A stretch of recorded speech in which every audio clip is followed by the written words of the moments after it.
ద్రౌపది వస్త్రాపహరణం సమయంలో శ్రీకృష్ణుడు ఎందుకు కాపాడాడో తెలుసా? దీని వెనుక ఉన్న అసలు రహస్యం ఇది. ఒకరోజు ద్రౌపది తన చెలికత్తెలతో కలిసి స్నానానికి నది తీరానికి వెళ్ళింది. అక్కడ ఒక మహర్షి స్నానం చేస్తుండడం చూసి ఆయన వెళ్ళాక స్నానం చేద్దామని ఒక చెట్టు కింద ఎదురు చూస్తూ ఉంది. ఎంతసేపైనా ఆ మహర్షి నదిలో నుంచి బయటికి రాకపోవడంతో ద్రౌపది ఆ ముని దగ్గరికి వెళ్ళింది. మేము చాలాసేపటి నుంచి ఎదురు చూస్తున్నాము, మీరు వెళ్తే మేము స్నానం చేస్తాము అని చెప్పింది.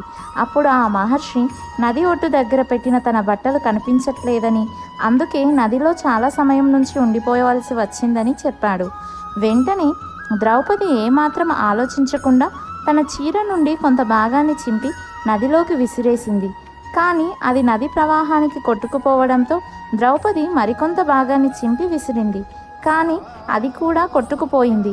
అప్పుడు ద్రౌపది తన చీర నుండి మరికొంత భాగాన్ని చింపుతున్నప్పుడు మహర్షి వద్దని చెప్పి ఆ మిగిలిన వస్త్రంతో ద్రౌపది దేహాన్ని కప్పుకోవడం వీలు కాదని వివరించాడు. తన పక్కన ఉన్న వారిలో ఎవరినైనా సహాయం చేయమని అడగ్గా వారంతా తమ వస్త్రాన్ని ఇవ్వడానికి నిరాకరించారు.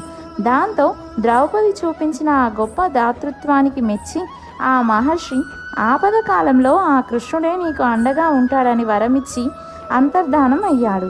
ఆ వరం వల్లే కురుసభలో ద్రౌపదికి ఆపద వచ్చినప్పుడు శ్రీకృష్ణుడు అక్షయ వస్త్రాలను ప్రసాదించి కాపాడాడు. మరి ఎదుటివారి ఆపదను చూసి మన వంతు సహాయం చేసే గుణం ఈ రోజుల్లో ఎంతమందికి ఉంది? మీ సమాధానం ఇప్పుడే కామెంట్ చేయండి. అలాగే మన ఛానల్ని సబ్స్క్రైబ్ చేసుకోండి.